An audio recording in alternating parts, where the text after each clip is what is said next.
లేదంటున్నారు పోలీసులు. విచారణ అనంతరం విడుదల చేశారు పోలీసులు. దుర్గారావును కుటుంబ సభ్యులకు అప్పగించారు. దాడి కేసులో విచారణ వేగవంతం చేసింది సిట్. ప్రధాన నిందితుడు సతీష్కి రిమాండ్కి పంపించడం జరిగింది. సతీష్ని దానికి సంబంధించిన బ్రేకింగ్ న్యూస్ చూస్తున్నారు.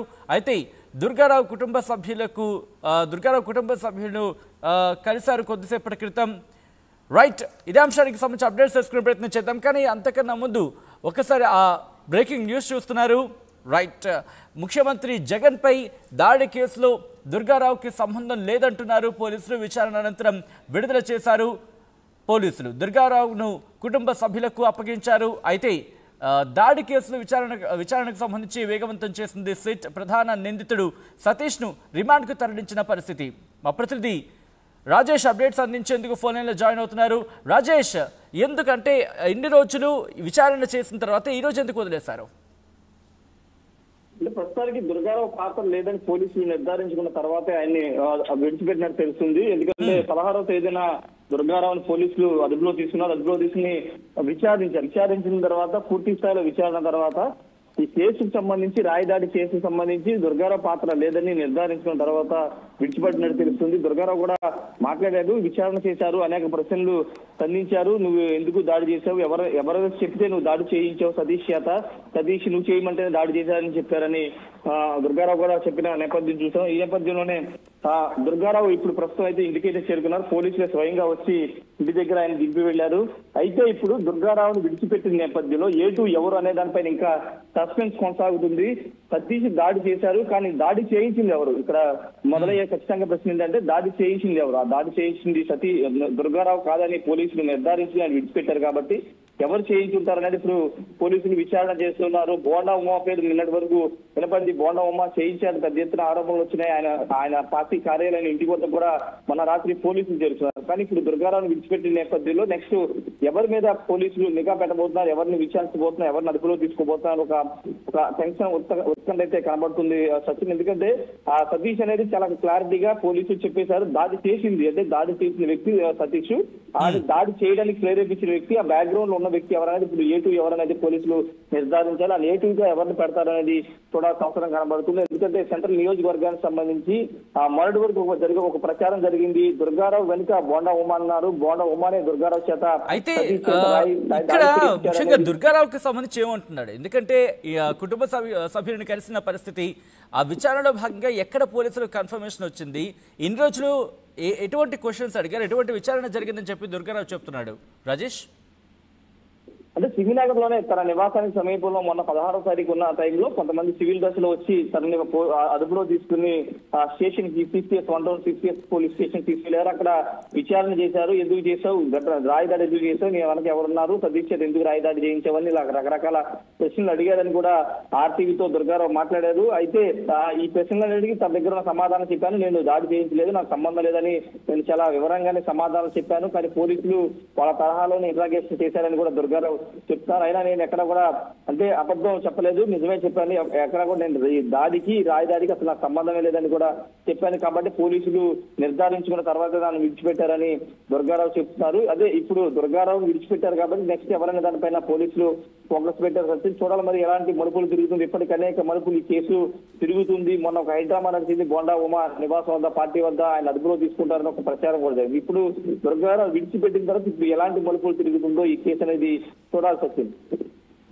రైట్, అంటే ఇప్పుడు దుర్గారావు విచారణ అయ్యింది కాబట్టి, ఎందుకంటే A2గా చేర్పించచ్చు లేకపోతే A2గా చేర్చచ్చు అని చెప్పి ఆ చర్చ జరిగిన, అంటే అటువంటి డిస్కషన్ జరిగిన పరిస్థితి మనం చూసాం. అటువంటి వార్తలు చాలా గుప్పమన్న పరిస్థితి. సో ఈ నేపథ్యంలో ఇప్పుడు విచారణ ఏ విధంగా జరిగే అవకాశం ఉంది, పోలీసులు ఏమంటున్నారు?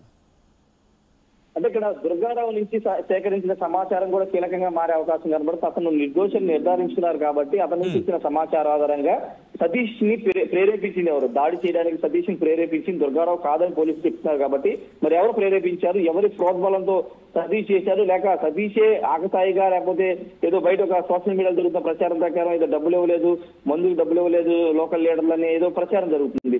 అదే దాన్ని బేస్ చేసుకునే ఇంకా ఈ కేసుని ఇలానే కంటిన్యూ చేసేసి వదిలేస్తారనేది చూడాల్సిన అవసరం ఉంది. లేకపోతే ఏటు ఎవరు సతీష్ వెనుక ఉన్నది ఎవరైనా దానిపైన పోలీసులు విచారణ చేస్తారనేది చూడాల్సిన అవసరం కనబడుతుంది. ఖచ్చితంగా అంటే నిన్నటి వరకు జరిగిన ప్రచారం ఏంటంటే బోండా ఉమా చుట్టూ ఇదంతా నడుస్తుంది అనేది సెంటర్ బోండా ఉమాని సెంటర్ చేసే ప్రయత్నం చేస్తున్నారని కూడా ఆ పార్టీ నేతలు కూడా చెప్పారు. కాబట్టి ఇప్పుడు దుర్గారావు వదిలేసిన తర్వాత కేసు ఇక్కడ పడ్డే సతీష్ అతను కావాలని చేశాడనే కన్క్లూజన్ పోలీసులు వచ్చేసారని దానిపైన కూడా ఒక స్పష్టత రావాల్సిన అవసరం కనబడుతుంది. ఎందుకంటే రిమాండ్ రిపోర్ట్ లో A2 అనేది ఖాళీగా బ్లాంక్ చేసి పెట్టారు. కాబట్టి ఇప్పుడు A2 ప్లేస్ లో ఎవరిని పెడతారు, లేకపోతే ఇక్కడే సతీష్ తోని కేసుని క్లోజ్ చేస్తారా అది చూడాల్సిన అవసరం కనబడుతుంది. Right Rajesh, thanks for updates. మొత్తానికి అయితే మాత్రం ముఖ్యమంత్రి జగన్ పై దాడి కేసులో ట్విస్ట్ చోటు చేసుకుంది. కేసులో దుర్గారావుకు సంబంధం లేదంటున్నారు పోలీసులు. విచారణ అనంతరం విడుదల చేశారు పోలీసులు. దుర్గారావుని కుటుంబ సభ్యులకు అప్పగించారు. దాడి కేసులో విచారణను వేగవంతం చేసింది సిట్. ప్రధాన నిందితుడు సతీష్కి సంబంధించి సతీష్ను రిమాండ్కు తరలించడం జరిగింది. అయితే ఇదే అంశానికి సంబంధించి దుర్గారావు రియాక్ట్ అయ్యారు. దుర్గారావు ఏమన్నారో చూద్దాం. మంగళవారం సాయంత్రం 5:30 గంటలకి సింగినా డాబోగూడ సెంటర్లో టాప్ మోడర్న్ టీ కొట్టు దగ్గర నేను స్కూటీ అక్కడ పెట్టి కూర్చొని మా ఫ్రెండ్తో మాట్లాడుతూ సడన్గా సివిల్ డ్రెస్లో పోలీస్ ఆయన వచ్చి దుర్గారావు అంటే మీరేనా అని అతను ఫోన్లో ఫోటో చూపిస్తే నేనేనండి, ఏంటి మీ ప్రాబ్లం ఏంటి అంటే లేదు పనుంది నీతో రా ఒకసారి అని వేరే వాళ్ళకి ఫోన్ చేసి సార్ ఇక్కడే ఉన్నాడు రండి, మీరు తొందరగా రండి, ఇక్కడే ఉన్నాడు వెళ్ళిపోతాడంటే నేను వెళ్ళిపోవడం ఏంటి, ఇక్కడే ఉన్నారు ఎవరో చెప్తున్నారు ఏంటి అనగానే ఈలోపు జీప్ వచ్చింది. జీప్ వచ్చేసి నలుగురు గబగబా వచ్చి నన్ను ఎక్కించుకొని వెళ్ళిపోయారు. వెళ్ళిపోయి నేను అప్పుడు అడుగుతూనే ఉన్నా, జేబులో నుంచి ఫోన్ లాక్కోవడం, జేబులో ఏమేమి ఉన్నాయో అన్నీ లాగేసుకుంటున్నారు. 1 టౌన్ పోలీస్ స్టేషన్ వెనక CC పోలీస్ స్టేషన్ ఉందని నాకు అక్కడికి వెళ్ళినాకే తెలిసింది. అక్కడికి వెళ్ళి కూర్చున్న తర్వాత అరగంట తర్వాత దాకా ఏం మాట్లాడాల నాతో. అరగంట తర్వాత లోనకి రాని రూమ్లో పిలిచి ACP గారు వీళ్ళంతా చాలా పెద్ద నాయకులు ఉన్నారు లోన ఉండి ఎందుకు ఈ దాడి చేయించావు, అసలు నిన్ను ఎవరు చేయమన్నాడు అన్నాడు. దేని గురించి మాట్లాడుతున్నారు సార్, ఏంటంటే జగన్ గారి మీద రాయి వేయించింది నువ్వేనంట కదా,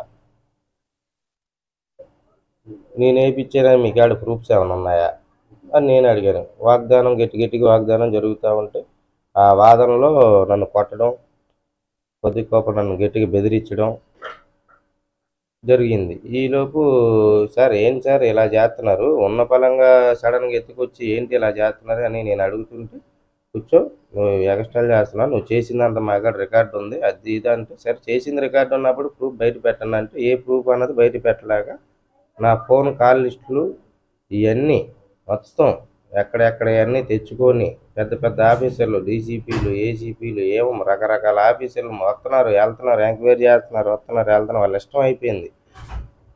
ఇతనితో ఏం చెప్పించారని మరి ఇతన్ని ఎప్పుడు తీసుకెళ్లారో సతీష్ అన్న కుర్రోడిని ఎప్పుడు తీసుకెళ్లారో దగ్గర పొద్దున్న నన్ను తీసుకెళ్ళిన 10 గంటలకు ముందు తీసుకెళ్లారు, అంటే తెల్లారుజాము 4 గంటలకు మంగళవారం తీసుకెళ్ళి అక్కడ ఏం చెప్పించారో ఏం తెలియదు.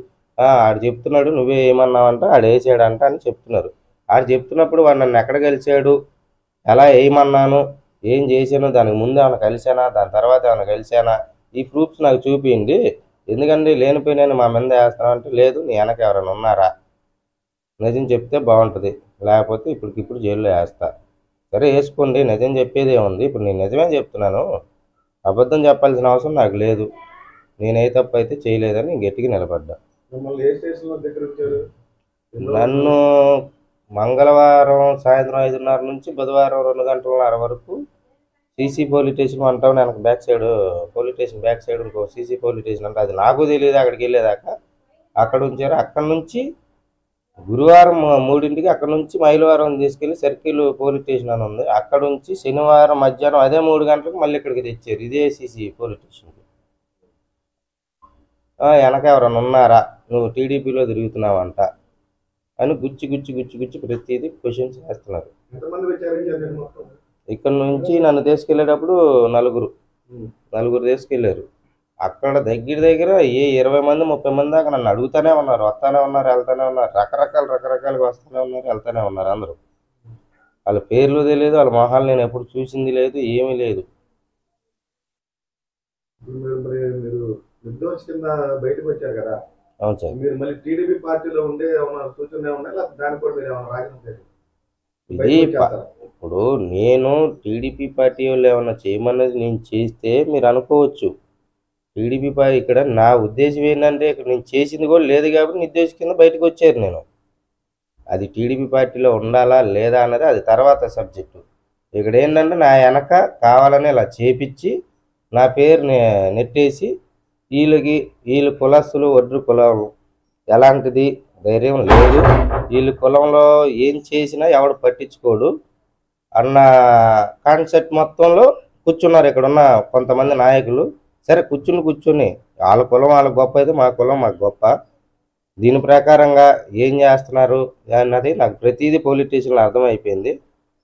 సరే నేను ప్రతిదీ అందరికీ చెప్తానే ఉన్నాను, ప్రతి మీడియాకి ఇదే చెప్తున్నాను. నేను తప్పు లేకపోతే ఈరోజు నేను ఇంట్లో ఉన్నాను, తప్పు లేదు కాబట్టి ఈరోజు నా తల్లిదండ్రుల దగ్గరికి నా పిల్లల దగ్గరికి పోలీసు వారు పిలిపించి నన్ను సంతకాలు చేయించి మా వాళ్ళతో సంతకాలు చేయించి నన్ను అప్పు చెప్పారంటే నేను ఎక్కడే తప్పు చేయలేదని మీకు అర్థమైంది నిర్దోషిలాగా. కాకపోతే 4-5 రోజులు మాత్రం నన్ను తీసుకెళ్ళి ఇలా జరగడం అంతా కావాలని చేశారని నాకు తెలుస్తుంది. ముందుగా తెలియజేయాల్సింది ఏంటంటే మీడియా మిత్రులకు, మా ఒడ్రు కులానికి, మాకు ఆ కులస్తుల్లో ఉన్న ప్రతి ఒక్కరు సపోర్ట్ చేసినందుకు, ఇలాగే ప్రతిదీగా వచ్చి కోర్టుల దగ్గర కానీ ఏదో కానీ మా ఫ్రెండ్సే కానీ ఫ్యామిలీ కానీ ఎవరైనా నాకు సపోర్ట్ చేసి తిరిగిన ప్రతి ఒక్కరికి